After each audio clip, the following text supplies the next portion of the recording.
Who is she? That was the first whisper that spread through the crowd like wildfire, but no one, not the guests, not the photographers, not even his ex, could have predicted the answer, because what started as a petty plan for revenge became the night that changed all their lives. He wasn't supposed to care anymore. Lucas Caldwell had everything: a skyline office, a penthouse overlooking Central Park, and the kind of success that most people only dream about. Yet here he was, standing in front of the mirror, fixing the cuffs of his designer tuxedo with a clenched jaw and a knot in his stomach. Tonight was the gala, not just any gala, but her gala. Sophia Harland, the woman who'd once held his heart and shattered it under the glossy heel of ambition. They were college sweethearts, the kind of couple that everyone assumed would make it. She had dreams, he had drive, and together they were unstoppable, until she left him. No warning, no closure, just a cold email and a news headline: Harland Capital's youngest VP splits from tech CEO Lucas Caldwell. That was 2 years ago. Since then, Lucas had poured himself into his work, built his company to an empire.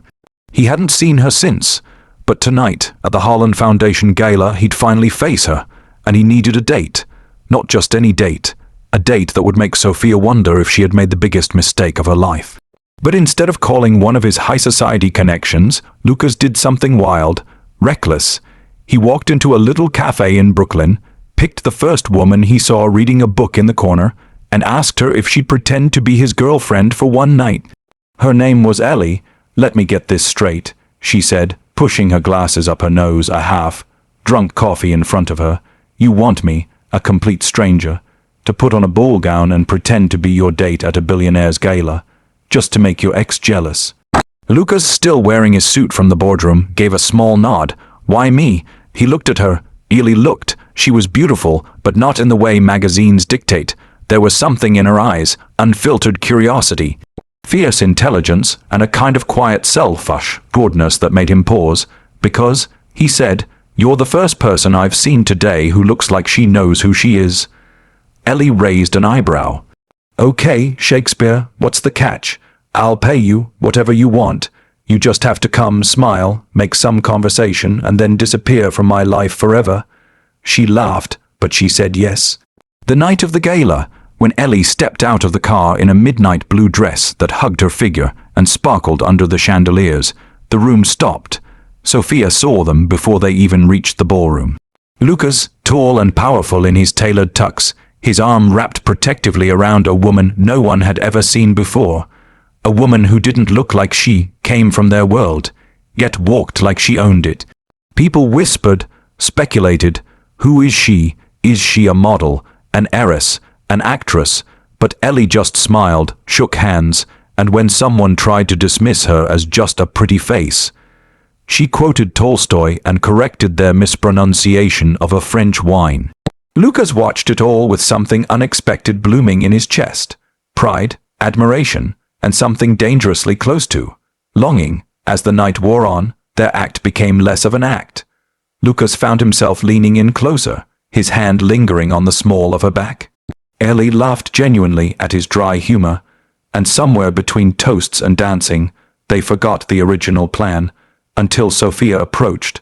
Lucas, she said, all smiles and venom, you look surprisingly happy. He smiled politely.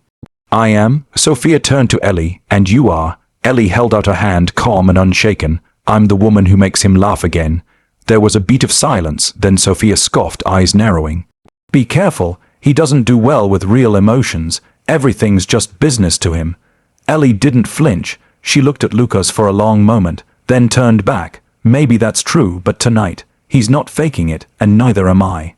Later that night, under the stars on the balcony, Lucas stared out over the city lights. I didn't expect this, he said quietly. What, that I'd survive your world? No. He turned to her. That I'd want you to stay in it. Ellie looked at him, her expression unreadable. I'm not a showpiece, Lucas. I won't play pretend forever, and I don't belong in boardrooms and ballrooms. But you belong, he said, with me. Tears welled in her eyes, and she turned away. You picked me because I was random, she whispered. Don't fall in love with me just because I surprised you. Lucas stepped forward, gently turning her to face him. I picked you because I needed someone real, but I'm falling for you because you are. The tabloids went wild the next day. Mystery woman stuns at Gala with CEO Lucas Caldwell. Who is the girl who dethroned Sophia Harland? But Ellie didn't care. She went back to her normal life. No calls, no texts, just silence. Until one afternoon, a week later, she walked out of her apartment and found a single white rose taped to her door with a note. You asked me not to fall for you. I did it anyway. If you ever want to stop running, I'll be right here, Elle. She stared at it, her hands shaking. She had been a footnote in someone else's story for so long. Tonight, she'd become the headline, and maybe, just maybe, this was her chapter 1. Love doesn't always arrive on schedule. It doesn't care for status, power, or plans. Sometimes the most life-changing moments begin with one brave yes to a stranger's crazy idea, and sometimes being chosen at random means you were the one they were always looking for.